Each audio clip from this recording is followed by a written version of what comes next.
Hey guys, what's going on? It's Ash here coming at you today in Clash Royale. Hope you're all doing well out there today. We have something a little bit different. We're going to try to cover the best decks for every arena level in the game. It's an ambitious task to do, but we're going to be aided by some good websites, especially statsroyale.com. But I did want to share with you guys Starfire, that's starfi.re, and ClashRoyaleArena.com as well. You can see here, I get asked actually a lot by you guys, where do you find decks? Where can I find some good, meta decks and some good off-meta decks from my arena level? I'd highly recommend all three of these websites. They're all great in their own way. They have great guides, and a lot of people put a lot of effort into the decks that they share on these websites. Today, we're going to be using statsroyale.com. It shows not only the popular decks, but the decks that win the most at each arena level. So that's how we're going to be deciding what decks we feature throughout today's video.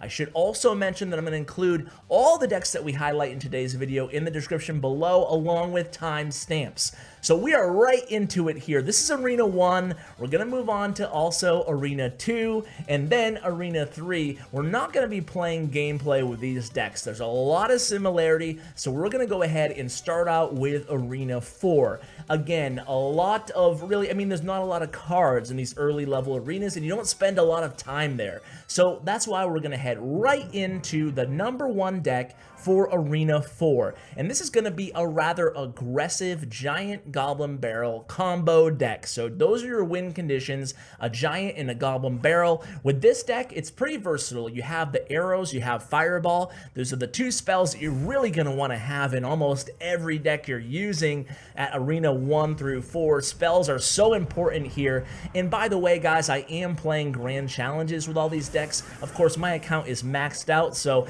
I had kind of limited options here. It's not like TV Royale had any great examples with any of these decks, so I was forced to play them myself.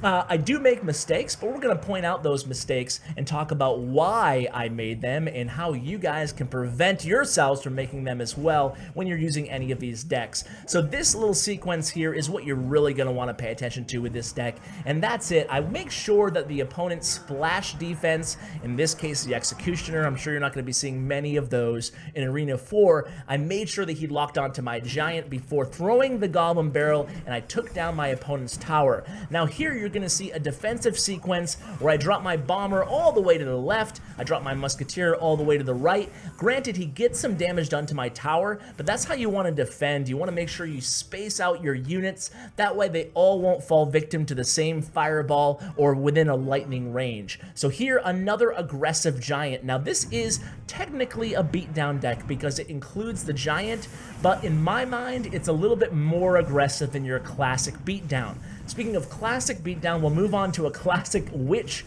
giant deck in the next arena level, Arena 5. So here you can see the aggressive giant.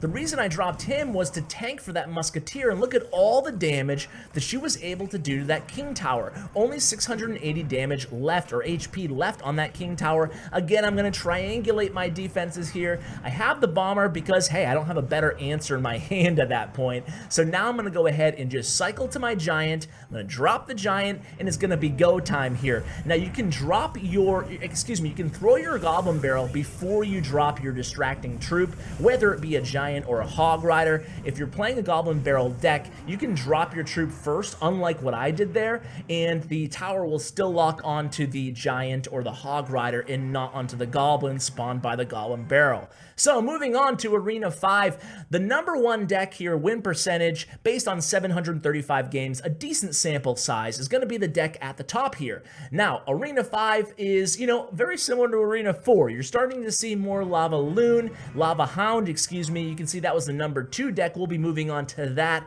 in a further level arena. But here is the more classic giant beatdown deck. We have the Witch in this deck, and you can see the Witch was in 4 of the 5 top decks for Arena 5. So yeah, she's really popular. So we're going to go ahead and fireball this 3 Muskie. We're going to fireball 2 Musketeers. Unfortunately, I believe this guy was playing heal, and indeed he is here. So I wasted arrows kind of, really dumbly there. I said I made mistakes. We're going to talk about them.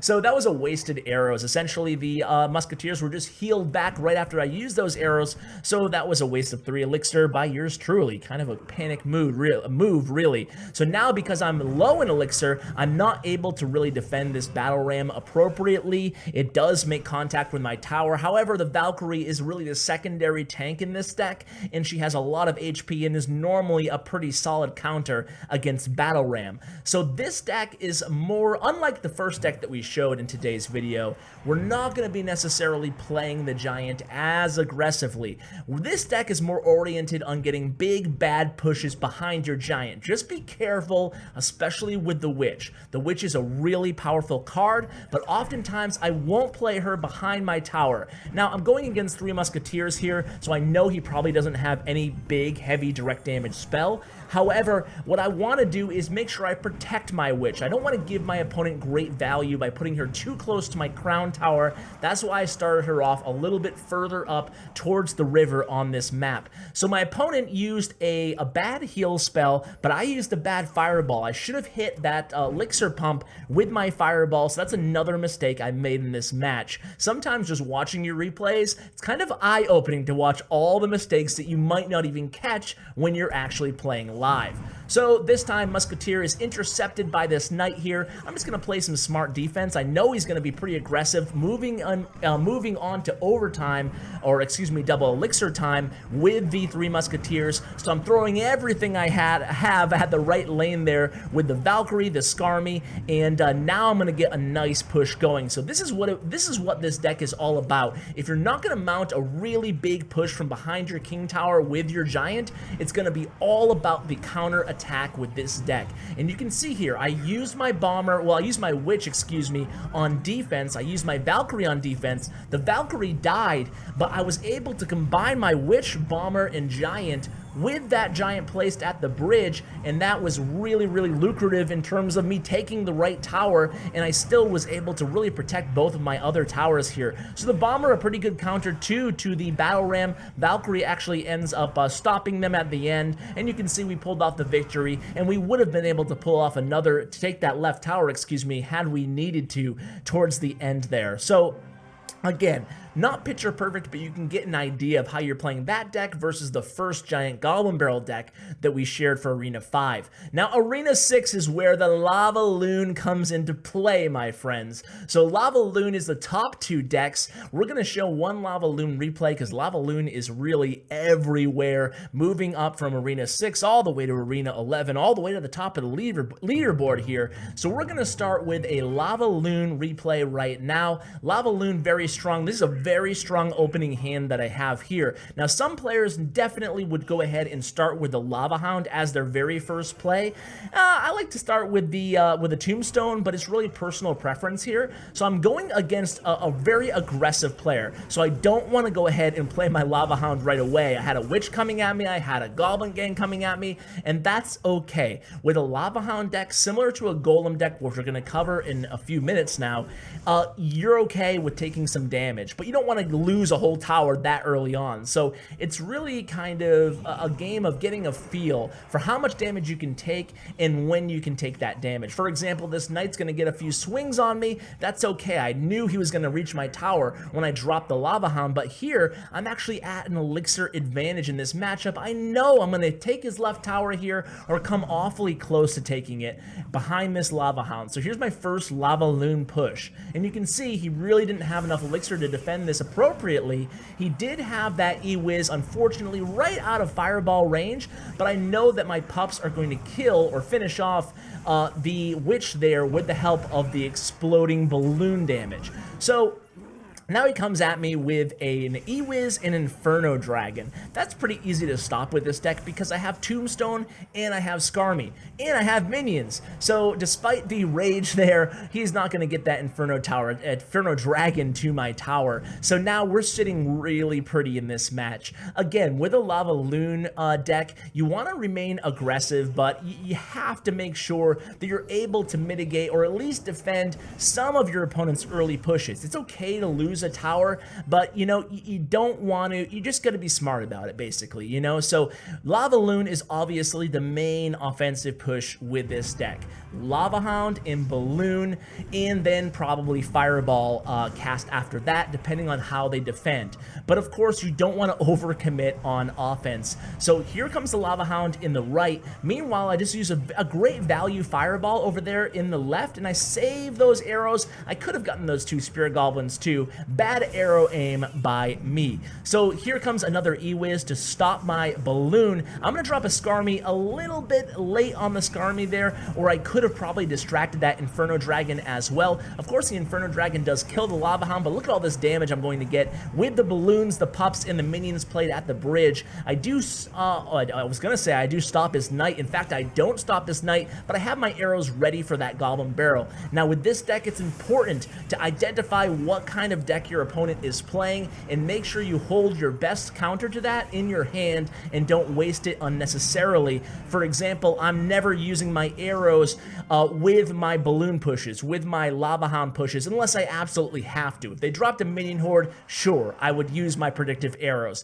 But otherwise, because they have Goblin Barrel, I'm going to save my arrows. So moving on to Arena 7, you can see that the deadly and infamous Royal Giant leads the top of the pack, but we're not going to cover any Royal Giant decks or Elite Barbarian decks in today's video, fortunately or unfortunately for some of you guys, but I have done deck reviews and pro tip videos, actually. One really good one with Chicken Bob on Royal Giant if you guys want to get a feel for how to play Royal Giant, but I figure I'd give you guys a break. You've seen enough RG, over-leveled RG on ladder, so we're going to go ahead and just show you the next most popular deck here. And again, that's going to be a theme for this video, is we're just going to pick a different deck for every single arena type, a different archetype, so you guys can get a feel for as many different types of deck as possible here. So we're going against a Hog Bait deck. You can see he came at me with a Hog Rider and the Goblin Barrel in the left lane. I was able to defend pretty well there with the Skarmy.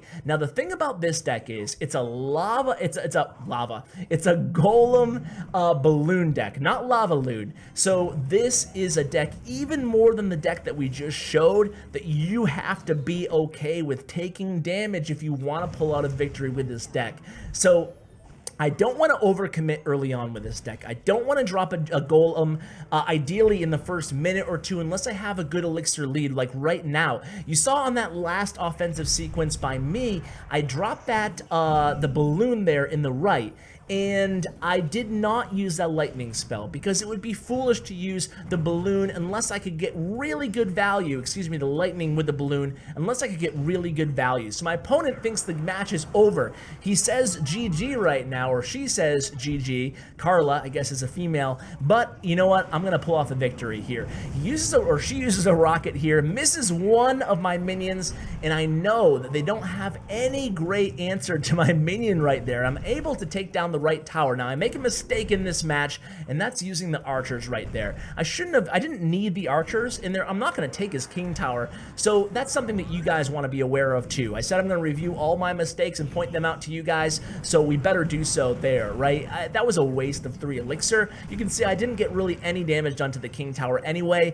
Don't use more troops than you have to on these big golem pushes. Just because it's a heavy beatdown deck doesn't mean you have to over punish when you're already going to take his tower. So here I use the, you saw earlier, by the way, I was okay with sacrificing my left tower to that Hog Rider, but I did use arrows to stop the Goblin Gang because I didn't want to take a ton of damage to my king tower as well. So he plays pretty good defense here, albeit a misplaced Inferno tower, and he ends up kind of just killing this push pretty much. I'm going to let most of this push die, but I do try to sneak in a balloon at the very end because I don't think he has any good air targeting troops left besides that princess, and the balloon does get one hit off that tower, and he's forced to use his rocket against my balloon there. So with this deck, this is a 3 crown deck if I've ever seen one, so don't be afraid to go hard. I ignore this Goblin Barrel. Instead of using my arrows there, I want to drop whatever I possibly can behind that golem. So in this case,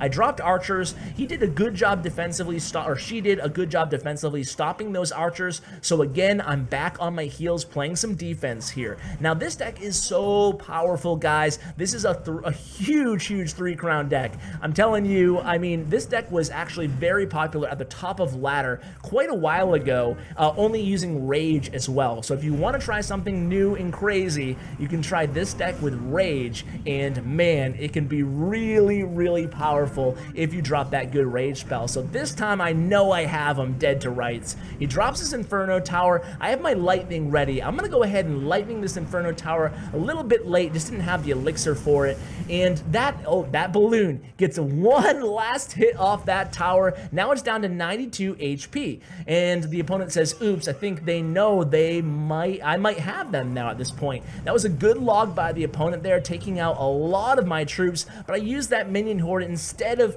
using the arrows a little bit too early. I didn't want him to take my right tower. So again, knowing when to defend and knowing when to push is very important. So let's move on to the next level arena here.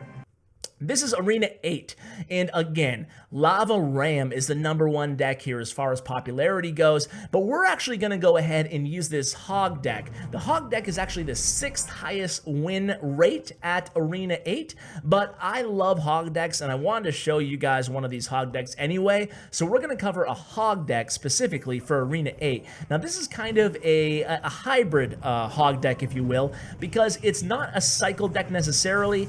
It does have, I think it has Ice Spirit. It has one of the cycle cards, but not both. And of course it has, yes, it does have Ice Spirit. And of course it does have Inferno Tower instead of Cannon. So it's a little bit more pricey, but it's also much stronger defensively. So this is a really good deck to use for mid-level arenas, in my opinion. It's versatile. It can stop beatdown pushes if you're not a really skilled, and here come the Elite Barbarians, by the way. So this is what I'm going to do with the Elite Barbarians. I'm going to have to, unfortunately, over-defend the crap out of these guys. I dropped my Inferno Tower, but remember, he dropped a poison too, so that was a 10 elixir push, so I want to get the Hog Rider immediately on the map on the other side, and he missed that cannon placement, so that was really good for yours truly. Actually take way more damage off his right tower with my much less expensive push than he did with his Elite Barbarians. So this deck, excuse me, is all about capitalizing on the Hog Rider after your opponent overcommits or when they're starting out a really big push. The thing about any good Hog cycle deck or Hog deck in general is knowing when to use the Hog Rider, the most important card in the deck, really, and also knowing how to play good defense through offense. So when you're going against a Lava Loon deck or a Lava Hound deck or even a really good Elite Barbarian deck like this by a guy in Hammer Esports, one of the best clans out there, right? You need to know how to stay aggressive with the Hog Rider and keep them from doing what they want to do. Obviously, this guy, he wants to get a big mammoth push against me, but I don't want him to. So what I'm going to do is make sure I am always dropping that Hog Rider when he wants to get something done. That way he has to spend elixir on defending instead of mounting a really big push, which I probably wouldn't be able to defend that well. This is a really good fireball there. Get a lot of value out of that. I go ahead and zap to take them out. Just missed the bandit there. Now I'm going to have to defend pretty heavy against these Elite Barbarians. In the right, I use a log in the left, and again, you can see how well we're able to defend with this deck here. I'm forced to drop some archers there to take out that pesky Dart Goblin, and there comes the Hog Rider again here. So at this point, I know technically I could probably just fireball him out and play really stout defense, but instead I, of course, play aggressive when you really shouldn't. So I'm going to go ahead and log here and try to cycle back to my Hog Rider. So here comes a bandit by him. I know he has Elite Barbarians in his hand right now, so I don't want to go super aggressive normally unless I have that fireball ready to use. So I had the fireball. He surprisingly placed the cannon there, which wasn't a bad play on his part, but then I have the log ready. I'm predicting something, Goblin Gang, and there goes the Goblin Gang, so I'm able to get a lot of value out of that log there again. So now it's just a matter of just playing defense again, guys, and then eventually eventually getting back to that Hog Rider, and eventually I'll hit his tower. Meanwhile, he actually has gotten a decent amount of damage on my right tower. I think he got his bandit to my tower once. So that was a good job on his part, but I know at this point I can just really fireball zap log, but I don't know why I didn't do that. But I do fireball his elite barbs here, stopping them right in their tracks. And here comes the Hog Rider. Here comes the predictive log. I'm ready for that Goblin gang again. Did I get it? No, I don't, but I do almost take down that tower, put it within zap range, and that will do it there, guys. So I really love Hog Rider decks. If you guys haven't played Hog Cycle or more Hog Control decks or even Hog Tornado, I highly recommend you do so. Moving on to Arena 9, we see Clone in 2 of the top decks. However, we already shared a Lava Hound deck, so I want to go ahead in Arena 9. I mean, what better to cover in Arena 9 than my very favorite deck, and that's 3 Musketeers. This is not my very favorite iteration of the 3 Musketeer deck. I actually prefer 3 Musketeer Bait, which I shared a few videos ago. It actually made Clash Royale's deck of the week. That's really incredible in News Royale. I'm not sure if any of you guys saw that, but I woke up to that this morning and I was just, wow, shocked. Couldn't believe that I got that much love and inside the game. It was really cool. So thank you to whoever did that. Clash Royale, Tim, maybe the community manager, but that was really cool to see. Anyway, I digress. We're playing 3 Musketeer Minor Battle Ram deck, and this is such a powerful deck. Now, he just used his lightning, so I'm going to go ahead and play an aggressive 3 Musketeers here. Now that I saw he dropped his Golem, I'm going to try to punish him heavy in the left lane. I have my zap spell ready. I use that zap. The Musketeer behind takes down those remaining 2 goblins there, and look at the Musketeers. He finishes off that Mega Minion, and I am going to take that tower. Am I? Oh, just barely. I'm gonna miss taking that tower, but you can see a very lucrative push by yours truly early on there. So I'm gonna send in the Miner here, just hoping he doesn't have anything good to counter those minions.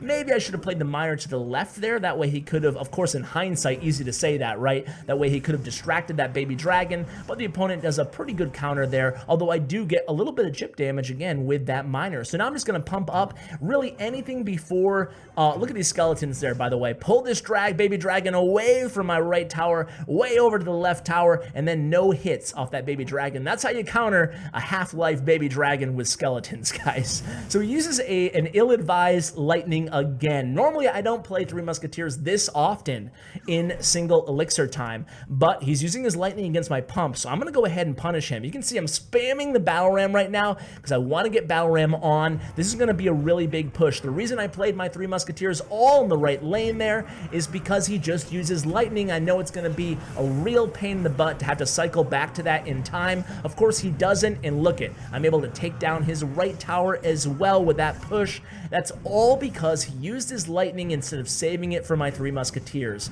So again, we're going to go ahead and play the Knight here. Just try to defend at this point. He's got a pretty interesting deck, and it can be powerful too.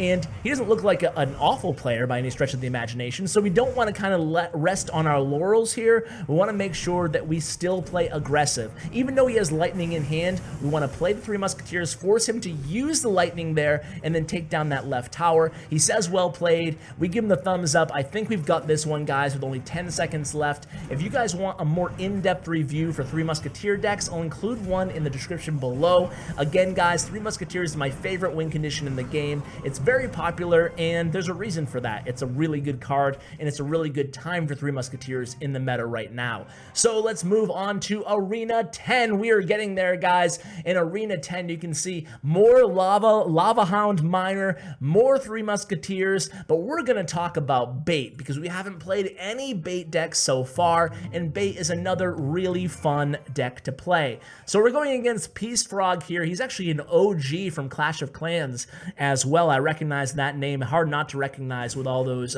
symbols and whatnot. So anyway, here I don't really have a great opening play, so I play some Stab Goblins in the right lane. I don't see him casting a log. I figure he doesn't have one at all in his deck or in hand, so I use a Goblin Barrel as well there. Maybe a little bit too aggressive, and again, I use kind of a bad log there as well. So not the start that really we ought to be hoping for an instructional video, but but I know that he doesn't have a ton of Elixir in hand after he casts that graveyard, so I'm pretty safely able to defend against that graveyard push using my Inferno Tower and my Goblin Gang. So I have Princess in this deck. This deck obviously is a bait deck, so what am I trying to do? I'm trying to figure out what my opponent has in terms of counters to my Goblin Barrel, counters to my Princess, counters to my Goblins and my Skarmy, and then I'm going to try to bait them out and punish them after they've used their counter. So far, I haven't seen a lot of great counters at all by my opponent here, so I'm just going to go ahead and continue to defend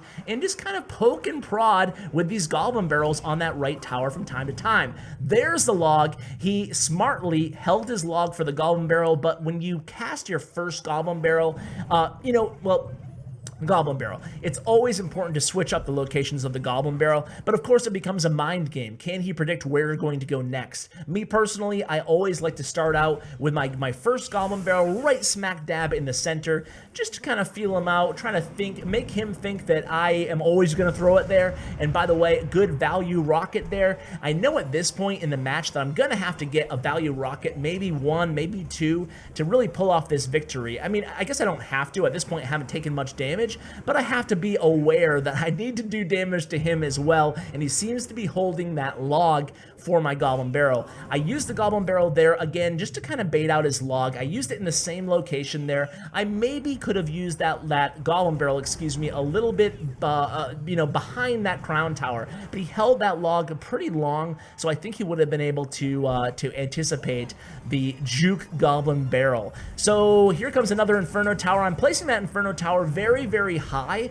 That way against Graveyard, my tower won't lock on to whatever tank he has coming in the lane. So again here, just trying to get him to bait out that log. At this point, I go hard with the Goblin Gang here and the log. Predictive log there, he uses a very good E-Wiz. My Inferno Tower thankfully takes down that E-Wiz. The Princess there with like 3 HP left gets one hit off that tower. I'll take that. I'm playing my Princess in the opposite lane just to defend well. He makes a mistake by putting his furnace too close to the tower. I'm not going to pass up on that rocket opportunity there. We are into sudden death. I'm kind of hovering the log there. I opt to use it. Probably didn't need it there. I had the rocket in hand. Instead, I played the Princess like a bozo, and then I rocket for the victory there. So with the deck like this, it's all about just, trying to be smart, trying to play that chess match, using the Goblin Barrel, even when you have it, even if you know they have log, sometimes is advised, like I did in that match. So moving on to Arena 11 here. Arena 11, this is, Legendary Arena. This is where most of the decks that I bring you guys on a regular basis come from, but we're going to do something a little bit different. It's not going to be gameplay by yours truly. It's going to be gameplay by the #1 player in the world right now. You can see the deck he's using. It's going to be a hog bait deck, and he was just on TV Royale using the same deck that got him to #1. Coincidentally, his name is also Royale. So we're going to watch him play this deck, which is, hey, not the highest win rate, but definitely hog bait, log bait, anything bait. It still definitely has a place in the game in higher level arenas. So he starts off with the Goblin Barrel again, trying to figure out what kind of deck his opponent is playing. He goes ahead and he rockets that Elixir Pump. Obviously, you're going to want to rocket Elixir Pumps against any deck, whether it's a beatdown or in this case, a 3 Musketeer deck. He comes in with that Goblin Gang, getting some nice chip damage with the Spear Goblins. 3 Spear Goblins can do a number on the tower. So this is an interesting play here. 3 Musketeers split pretty early on the match, 45 seconds in. The guy at the top here, the red guy, Radwimps, he knows that Royale does not have the rocket, in cycle. So this is going to be some good defense here by Royale. Check out that, wow, what a good tornado and a really good ice golem, rather, right in the middle of the arena to distract some of those troops in the very beginning, or some of those Musketeers, rather, in the very beginning. So good defense there by Royale against that 3 Musketeer push, although Radwimps did get some damage done to that right tower. So now another Goblin Barrel in is going to force Radwimps to use his air arrows. Now he's sitting without his best counter. Here comes the Hog Rider here. Now, of course, Hog Rider is going to get to the tower, but those minions, or the Minion Horde, excuse me, is going to do quick work to that Hog Rider. And then the heal on the minions. Oh, heal minions can be such a pain to deal with, but thankfully for Royale, they barely get to his tower. They do a little chip damage, but nothing too serious. So here comes the Goblin Barrel again, knowing that Radwims doesn't have the arrows in hand.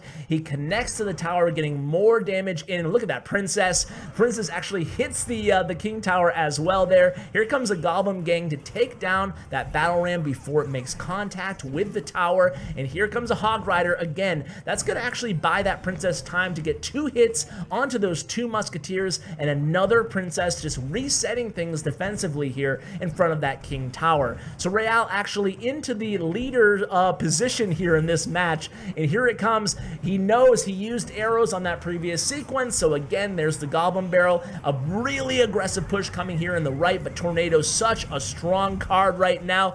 He pulls those the Minion Horde away from that heal spell in the right, and now here it comes. Hog Rider again in the left. Hog Rider is going to make contact, and that is going to be all she wrote, guys. Just really good work here by Royale, and you can see the power of Tornado in this deck is just so good.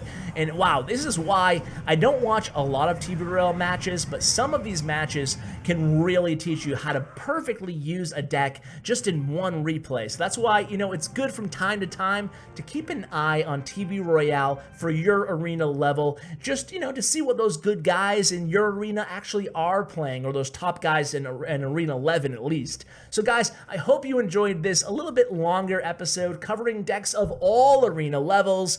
Guys, thank you so much for watching. Huge shout out to my YouTube partner, Bren Chong. Check out his information in the description below. And as always, take care, guys.